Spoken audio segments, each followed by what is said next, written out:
Welcome to Siddhivinayak Education Institute.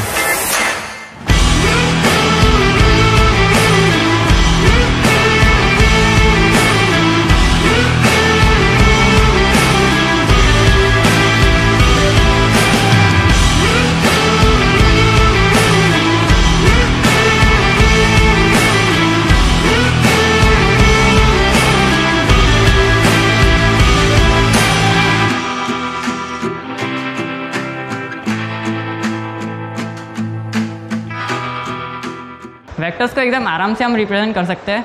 बस हमको उस यूनिट के ऊपर एक एरो लगा देना है। जैसे कि हम फोर्स ले रहे हैं,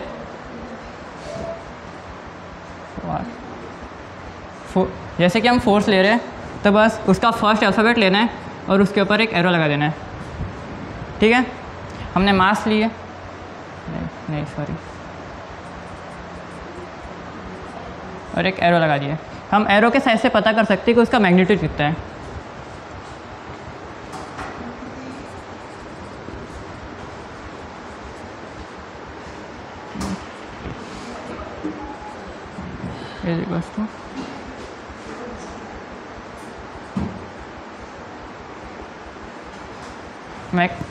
एरो के साइज से हमें पता चल सकता है कि उसका मैग्नीट्यूड कितना है। जैसे कि ए वेक्टर है, उसका एरो, और ये बी वेक्टर है। यहाँ हमें साफ साफ दिख रहा है कि ए का जो मैग्नीट्यूड है वो बी से कम है। ए वेक्टर से कम है। ठीक है, अब हम जान लेते हैं कि हम वेक्टर्स को कैसे ऐड कर सकते हैं। उसके लिए हमारे पास तीन पॉसिबिलिटी है। पहली पॉसिबिलिटी ये है कि वेक्टर्स सेम डायरेक्शन में हो, मतलब उनके बीच का जो एंगल है वो एकदम ज़ीरो, जिसके कारण हम उसको सिंपल ऐड कर सकते हैं। ठीक है, सिंपल ऐड कर सकते हैं, मतलब दोनों जो वेक्टर है बिल्कुल सेम डायरेक्शन पे होंगे और एक्स एक्सिस पे होंगे। उसके बाद दूसरी जो पॉसिबिलिटी आती है, जिसमें जो वेक्टर्स का बीच का जो थीटा रहता है वो 180 डिग्री रहता है, मतलब दोनों की जो साइड रहती है वो एकदम बिल्कुल अपोजिट रहती है। अपोजिट,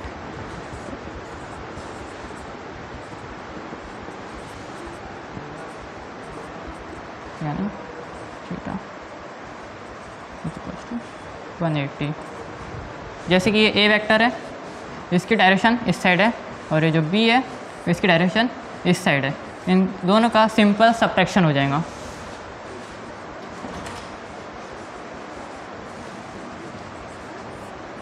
ठीक है, और तीसरी जो पॉसिबिलिटी है इसके ऊपर ज़्यादा ध्यान देना क्योंकि ये मेन है।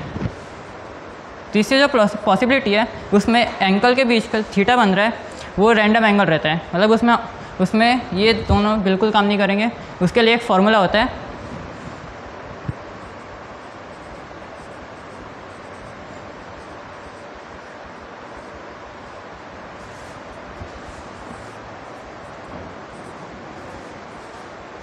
रैंडम एंगल होता है। उसके लिए एक फॉर्मूला आता है, ए स्क्वायर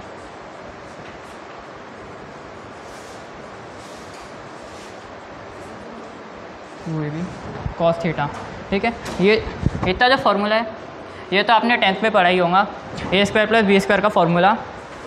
ठीक है, ए प्लस बी होल स्क्वायर का फॉर्मूला, और बस उसके सामने ये कॉस थीटा लगा देना है। जैसे कि एक एग्जांपल लेते हैं, ये ए वेक्टर और ये बी वेक्टर, इनके बीच में जो एंगल बन रहा है वो है 60 डिग्री। ठीक है, अब हम ये जो है इसको इस फॉर्मूले में पुट कर देंगे। ए वेक्टर की वैल्यू है 10 और दूसरे उसकी भी 10 न्यूटन। ठीक है, दोनों की जो वैल्यू है वो बिल्कुल 10 न्यूटन है।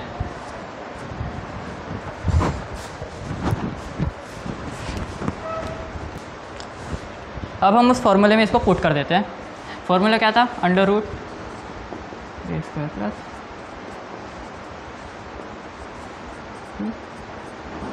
Cos theta. ठीक है, ए स्क्वायर की वैल्यू 10 न्यूटन, 10 का स्क्वायर प्लस q इंटू 10 और कॉस 60। ठीक है, अंडर रूट, ये सब अंडर रूट के अंदर ही आएगा।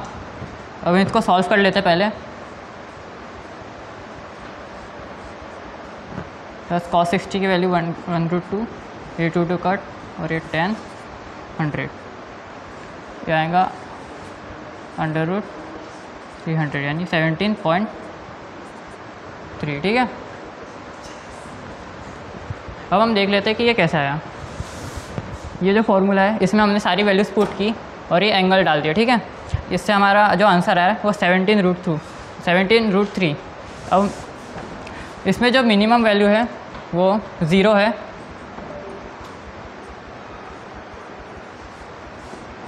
और जो मैक्सिमम वैल्यू है वो 20 है, ठीक है।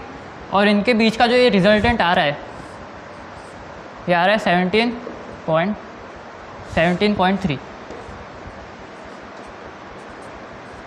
इससे हमने पता किया कि जो रिजल्टेंट वेक्टर रहेगा वो मैक्सिमम और मिनिमम वैल्यू के बीच में ही आएगा, ठीक है। अब हम नेक्स्ट टॉपिक देख लेते हैं। अब हम जानेंगे लॉ ऑफ वेक्टर एडिशन के बारे में, ठीक है। सबसे पहले आता है ट्रायंगल लॉ। ट्रायंगल लॉ में ट्रायंगल लॉ एकदम आसान है। सबसे पहला लॉ इसलिए इसमें जो दोनों वेक्टर्स हैं वो हेड टू टेल जॉइन रहते हैं, ठीक है। ये ए वेक्टर और ये बी वेक्टर, ये ए वेक्टर का हेड और ये बी वेक्टर का हेड, ये हेड टू टेल जॉइन है, ठीक है। और इनका जो रिजल्टेंट आता है वो ऐसा आएगा। ये तीनों में से सबसे आसान रहता है। उसके बाद आता है पैरेललोग्राम लॉ, जिसमें दोनों जो वेक्टर हैं वो टेल टू टेल जॉइन रहते हैं। मतलब इसमें जो ए वेक्टर है ये भी टेल और ये इसमें जो ये बी वेक्टर रहेगा, दोनों जॉइन है टेल टू टेल और इनका रिजल्टेंट 20 से आएगा। अब आता है पैरेललोग्राम लॉ, जिसमें हम मल्टीपल वेक्टर्स का एडिशन करेंगे, यानी कि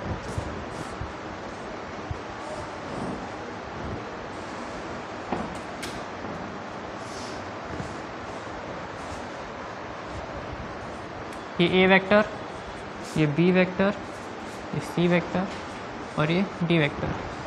ये पॉलीगॉन लॉ यूज ही होता है मल्टीपल वेक्टर्स का एडिशन करने के लिए। ये और ये आएगा उनका रिजल्टेंट वेक्टर। जहाँ हमने जाना लॉ ऑफ वेक्टर एडिशन के बारे में, जहाँ पे हमने 3 लॉस के बारे में जाना, ट्रायंगल लॉ, पैरेललोग्राम लॉ और पॉलीगॉन लॉ, ठीक है। अब हम देखते हैं टाइप्स ऑफ वेक्टर्स के बारे में। सबसे पहले आता है इक्वल वेक्टर्स। इक्वल वेक्टर बिल्कुल सेम होता है, जैसे कि ये ए वेक्टर और ये बी वेक्टर्स, दोनों का जो डायरेक्शन रहेगा वो सेम रहेगा और मैग्नीट्यूड भी सेम रहेगा। नेगेटिव वेक्टर्स भी सेम रहेगा, लेकिन उसका जो मैग्नीट्यूड है, मतलब उसकी जो डायरेक्शन है वो बिल्कुल अपोजिट रहेंगी, ठीक है। Magnitude same, direction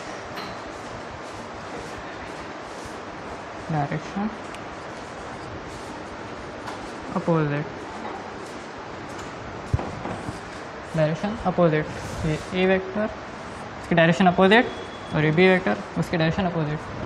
position vector में कैसा होता है, वेक्टर्स जो है वो ओरिजिन से ही पोजीशन का डिफाइन कर देते हैं, ठीक है। ये ए और ये बी और ये ओरिजिन, ठीक है। ये R1 और ये R2, ये रिजल्टेंट 1 और ये रिजल्टेंट 2, यानी ये हुई इनिशियल पोजीशन और ये फाइनल पोजीशन। अब आता है डिस्प्लेसमेंट वेक्टर भी पोजीशन वेक्टर जैसा सेम होता है। डिस्प्लेसमेंट वेक्टर भी बस वो ओरिजिन के साथ में चेंजेस भी बताता है, मतलब डिस्प्लेसमेंट कितना हुआ वो भी बताता है। उसमें एक फॉर्मूला लगता है initial minus final minus initial, ठीक है। और फाइनल माइनस इनिशियल, यानी ये R1 R2 माइनस R1 और ये जो डिस्प्लेसमेंट पता चलेगा वो रहेगा R12, ठीक है। R2 माइनस R1, ये बहुत ही सिंपल है, आपको आराम से समझ जाएगा। मतलब डिस्प्लेसमेंट वेक्टर है वो R12 है और उसको निकालने के लिए बस आपको फाइनल माइनस इनिशियल कर देना है, ठीक है। अब हम आते हैं फ्री वेक्टर्स और यूनिट वेक्टर्स के ऊपर। ये दोनों इंपॉर्टेंट टॉपिक है तो ज़्यादा ध्यान देना। फ्री वेक्टर्स में कैसा है, हमको दो वेक्टर्स के बीच का एंगल निकालने के लिए दोनों को टेल टू टेल जॉइन करना पड़ता है। जैसे कि ये ए वेक्टर है और ये बी वेक्टर है, ठीक है। अब ये यहाँ के बीच में बन रहा है 120 डिग्री, हमको इसके बीच का एंगल निकालना है, तो हम सिंपली क्या करेंगे, ये ए वेक्टर जो है इसको आगे की तरफ शिफ्ट कर देंगे, यानी कि ए वेक्टर बन जाएगा यहाँ पे और बी वेक्टर यहाँ पे बन जाएगा, यानी इनके जो बीच का एंगल निकलेगा वो 60 डिग्री निकल जाएगा। आपको तो समझ ही आएगा 60 डिग्री कैसे निकला, ठीक है। थोड़ा सा मुश्किल है लेकिन आप समझ लोगे तो बहुत आसान रहेगा। अब आता है यूनिट वेक्टर्स, ठीक है। यूनिट वेक्टर्स भी उसके जैसा ही है, सेम टू सेम, लेकिन उसमें एंगल नहीं निकालना रहता है। यूनिट वेक्टर का एक सिंपल फार्मूला होता है, उसको हम पहले हम जान लेते हैं उसको हम रिप्रेजेंट कैसे करते हैं। हम उसको रिप्रेजेंट करते हैं अल्फ़ाबेट के ऊपर ये कैप लगा के, और उसका एक सिंपल फार्मूला होता है ए वेक्टर अपॉन ए वेक्टर का मैग्नीट्यूड। अब हम जान लेते हैं एक्सिस के बारे में, ठीक है। ये मैं आपको कवर करूँगा अभी, पहले उसके लिए आपको एक्सिस के बारे में जानना पड़ेगा। ये एक्स एक्सिस, ये वाई और ये जेड एक्सिस, ठीक है। हम उसको अलग अलग तरीके से रिप्रेजेंट करते हैं, जैसे कि एक्स एक्सिस को हम करते हैं आई कैप जे, हम ये एक्स एक्स वाई एक्सिस को हम करते हैं जे कैप और जेड को हम करते हैं के कैप। अब हमने इतना जान लिया है, तब हम यहाँ पे आते हैं। जैसे कि एक वेक्टर है, ए वेक्टर है हमारे पास 3i cap plus 4j cap plus k cap, ठीक है। अब हम हमें इसका यूनिट वेक्टर निकालना है, बहुत ही आसान है। ये ए, पहले हम इसका फॉर्मूला लिख लेंगे, ये ए वेक्टर अपॉन उसका मैग्नीट्यूड। पहले हम उसका मैग्नीट्यूड निकाल देते हैं। इसका भी एक फार्मूला है, बस आपको अंडर रूट में डाल के ये भी जो जितने भी नंबर है, अगर इसके अंदर कुछ नहीं है तो ये 1 है, इसके जितने भी नंबर है बस उनका स्क्वायर ले लेना है और अंडर रूट में ले लेना है, ठीक है। जैसे कि ये 3 का स्क्वायर, 4 का स्क्वायर, 3 का स्क्वायर 9, 4 का square 16 plus 1 under root 9 plus 16 825 plus 1 under root 26। ये आ गया इसका मैग्नीट्यूड। अब ए कैप, बस ये वेक्टर लिखना है पूरा हमको टॉप पे।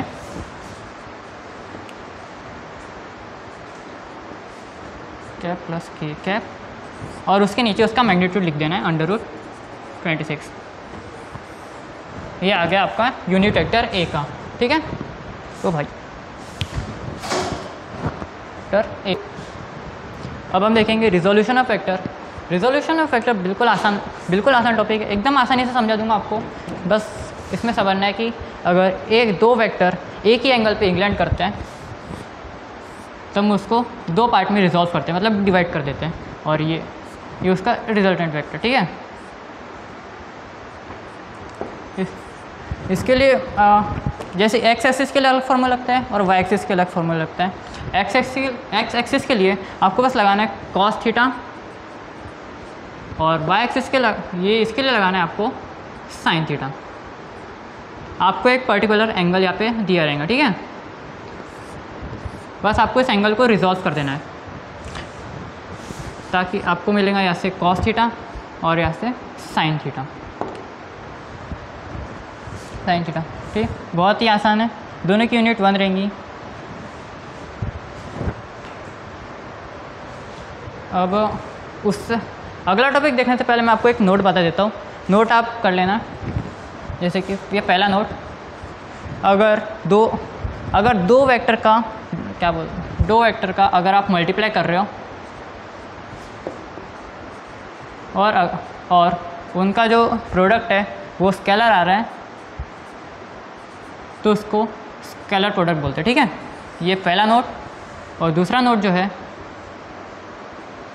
अगर आप दो वेक्टर्स का मल्टीप्लाई करते हो और उनका प्रोडक्ट वेक्टर आता है तो उसे हम वेक्टर प्रोडक्ट बोलते हैं।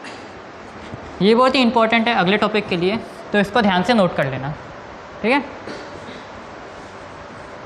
ये इंपॉर्टेंट टॉपिक, ये वेक्टर्स में आपको बहुत काम आने वाला है, क्योंकि अगला जो है वो है स्केलर प्रोडक्ट और वेक्टर प्रोडक्ट, यानी इसको हम स्केलर प्रोडक्ट को हम डॉट प्रोडक्ट भी बोलते हैं और इसको हम बोलते हैं क्रॉस प्रोडक्ट, ठीक है, cross product.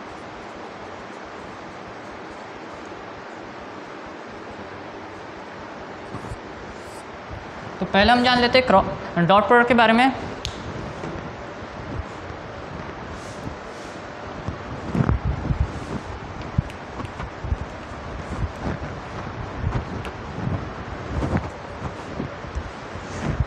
Multiplication of vector, ठीक है।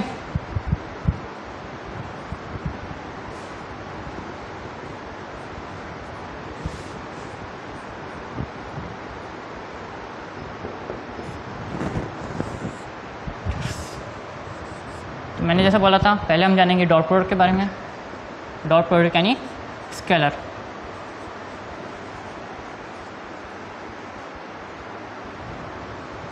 क्या होता है डॉट,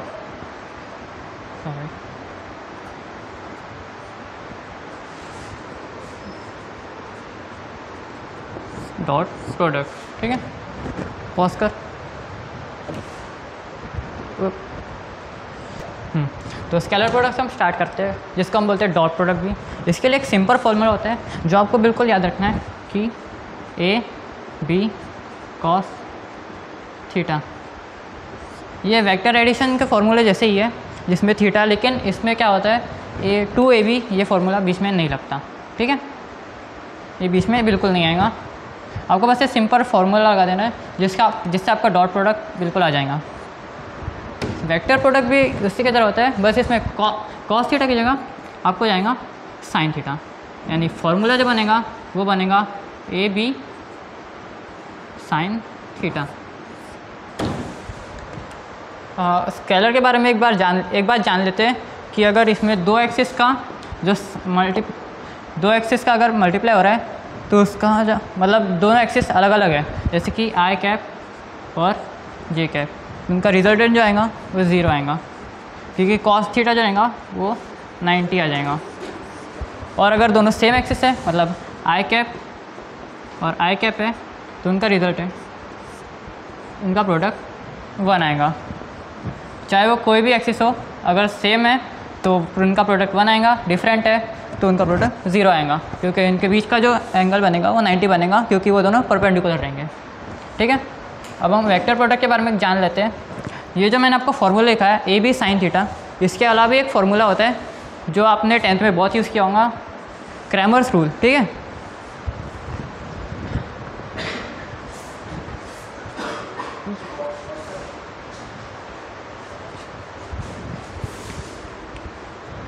तो हम उसके बारे में पहले जान लेते हैं। वेक्टर प्रोडक्ट, इसका पहला ये फॉर्मूला है AB साइन थीटा। उसके अलावा आता है क्रैमर्स रूल।